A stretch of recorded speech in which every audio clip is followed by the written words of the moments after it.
Coach, Caden Durham, do you have any update on his injury? Yeah, he's doing great. 100%, 1,000, million. He's doing chin-ups right now. It happened when the lineman fell on him after the second touchdown. Yes. Is that what you saw? Yes, yep. Those linemen are so agile. Yep.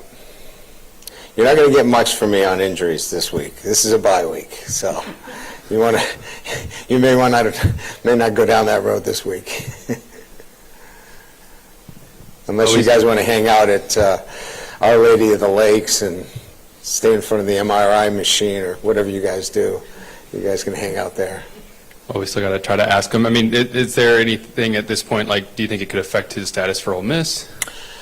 Yeah, we think we're injuries are concerned that we'll have our guys for Ole Miss. But, again, we've got 2 weeks here, so, again, we're not going to get into an injury report or say who's probable or doubtful. We've got some guys that are banged up, but we expect them, to be ready for Ole Miss. One more on that front, unfortunately. Is C.J. Daniels dealing with something? Is his status in question right now? He had aggravated an old knee injury, but we got good reports on it.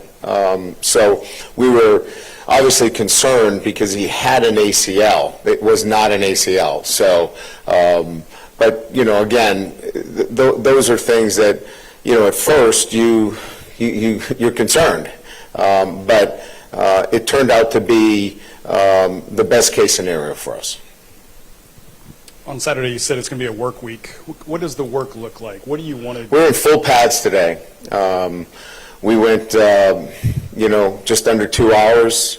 It was physical out there. We're not at a point where, in our development as a team, where we can kind of just tap the brakes.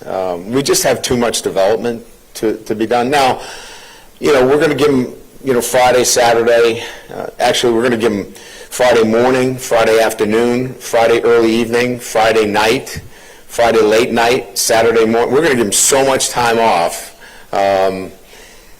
It's a joke, but we try to give them to the sense of they have some time to recover.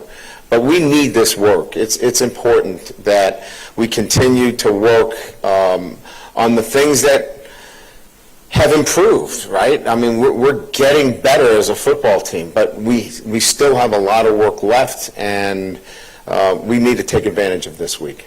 Along those lines, defensive line, we all said was a big concern coming into this season, but so did special teams feel like a concern. You guys have been pretty good there. What are your thoughts on teams as a whole? You can take them individually if you want, but what's kind of been a positive for you guys that was a question mark going in? Yeah, we've had up until this point last year, we had 12 returns for 272 yards. I think we've got 2 for something like 30 yards. I mean, that's a huge difference in field position. So that hidden yardage in terms of kickoff and kickoff coverage, we've hit virtually every ball out of the back of the end zone. So Aaron Burrell's made a huge difference there, right? So that's the specialist. I think in terms of punt return, although we haven't hit the big one, we've got a steady guy back there that is a playmaker. And so Xavier Thomas has made a huge difference. Damian Ramos is like money. Like, that guy is solid. He was last year. He continues to be as our field goal kicker. And I think, obviously, the big thing that we're doing really well is positionally we're really smart in terms of punts. We either knock it down inside the 10 or, we've been really good at positionally punting. And so I think, all in all, special teams have been really good. And that hidden yardage has come out to help us. And that's been, obviously something that you don't normally see, but it affects the scorecard. Just whether it's Dominic McKinley, Ahmad Bro up front, or P.J. Woodland and Deshaun Spears in the back end of the defense, just what has allowed this freshman 2024 class to kind of show itself, I guess, early in the season? Spring ball helps. All these kids were here other than McKinley for spring ball. Dominic, is coming on and making progress each and every week in terms of, what he's able to do.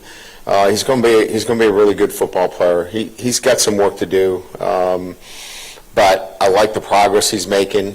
Ahmad Bro's been really good. I mean, he just is. He's detailed. He's organized in what he's doing every day. He's assignment correct.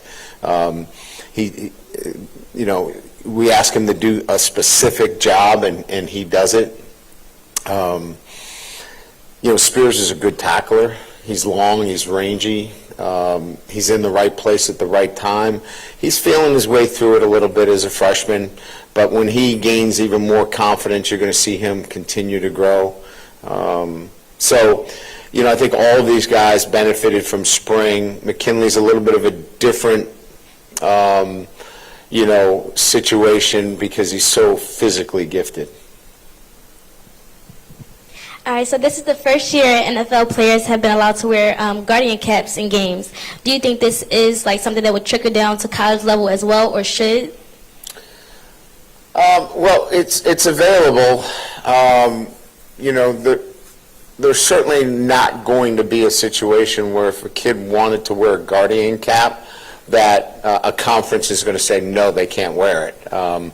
Nobody has pushed that envelope yet, but I don't see that anybody's not going to be allowed to wear it. But the fact of the matter is, I think that the numbers point that there isn't a huge difference between the guardian cap in a game and not, and I think that that's why a lot have not gone to wearing them.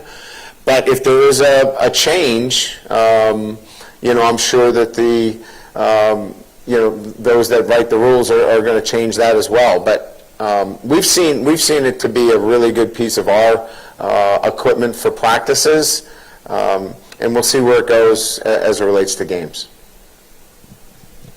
Hey, Coach. How do you defensively? How do you coach eye candy and just teaching guys to know where the ball is at all times and motions and stuff like that? Well, I think that's the question and the answer in itself. What's the difference between something that actually impacts the play and something that is just there to distract you? And to me, it's being disciplined in your approach. And our players sometimes really need to focus in such a smaller way, and sometimes they're too broad in what they're looking at, and they look at too much. And it's affected us in some instances. And that's where you can be distracted by peripheral motion that has nothing to do with what your job is, i.e. eye candy, right? And so narrowing your focus to what is the most important cue for you is what we really are spending most of our time with our guys. And that's laser focus. That's seeing the corner of the number on the jersey, not the man, the quarterback, the back, the guy that's grilling in the parking lot, the scoreboard. And believe it or not, we have sometimes kids that see too much, and we have to narrow their focus so they're not distracted by that eye candy. If I could ask you a couple of things about Caden. Yeah. Does he pass protect well? He is competent at pass protection, and competent, for me, we want to get it to a level of competent is he has to think about it. So sometimes he's a click behind. We want it to be kind of an unconscious competence, which means he doesn't have to think about it, right? He just naturally does it, kind of like a Josh Williams. He's at that level of unconscious competence, and he knows naturally, that's where I'm supposed to be, I'm going to do it, I see it, I can go. He's got to think about it, and as he's processing, sometimes he's a little late, but he's competent, and he's working towards that next level. We've seen it before around here, a guy perceived to be like 4th or 5th on the depth chart back in August kind of surged to the front of the line. But we've also seen it the other way, that he's an All-American in the making, and he's not quite there yet either. Right. So has he gotten a lot better since the beginning of August? Was it just a matter of opportunities because he was a true freshman, or what are you seeing out of him? Yeah, I think it's that. I think it's a freshman that's working through that transition of understanding the playbook, the nuances of playing the game, and just feeling more comfortable in everything that we do. And remember, early on, you know, it was a group of players that already had some experience that he was working to leapfrog. And through his play, right, when he was given the opportunity in South Carolina, he made it happen. And so he's earned it through an opportunity that was given to him. But you know, Jackson was a player that played last year that was in front of him. You know, obviously, John Emery was in front of him. An injury happened there. Josh, obviously. So there was a number of backs that were already in front of him, so to speak, because of experience. And through opportunity, he's now taken advantage of it. Sorry to hammer on a similar topic, but just one of the more noteworthy things to me, I think, about Caden's fast start last game was just the fact that he was on the field to begin with to start both those drives. He's the first back on the field. So I think you and the coaching staff, have you or did you make that kind of determination that he'd be the lead back heading into that game? Well, again, you know, I'm much more about the player matching, you know, the kinds of plays that we want to run. And the play that we ran on the first play was a swing pass that required great speed. You don't want to swing that out to the field and not have the kind of speed. So that was a play that was designed for a guy like him. The second play was just, you know, he read the counter very well. You know, stepped inside the pulling guard and made that happen on his own. But the first play was designed, you know, for him to be in the game for that kind of play. Right. You seem to be a lot more relaxed, joking with us. You know, your post-game pressers have been a lot more, you know, satirical, I guess. Just what is it in this season that's kind of enabled you, I guess, to maybe be a little bit more yourself? Did you see me with Nussmeier on the sideline? I mean, that didn't look intense. No, I mean, I think I maintain my intensity, you know, when it's game time. You know, that's my office. Like if I had a camera in your office, I'm sure there'd be times where you know, you get intense. I'm sure Wilson doesn't. I know that. But if you had a camera in your office, there's intense moments. But no, I mean, I just think that you know, there's a lot of coaching, there's a lot of teaching going on. You know, and for me, you know, you have to be able to, you know, get to a lot of guys and you know, talk to a lot of guys at different levels. You know, Nuss and I have got a great relationship where, you know, he responds well if he's leaned on in some instances. You can't lean on him like that all the time, but there are times you need to lean on him, you know. I was more interested in the levity, the levity that you bring.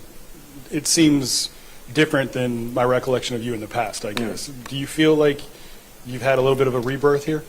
Oh, I love it. It's comfortable. I think I don't have to feel like you can't, you know, joke around a little bit without being taken too serious. It's so for me, you know, I have to check myself at times because I think a couple of weeks ago I was a little bit too sarcastic in the press room.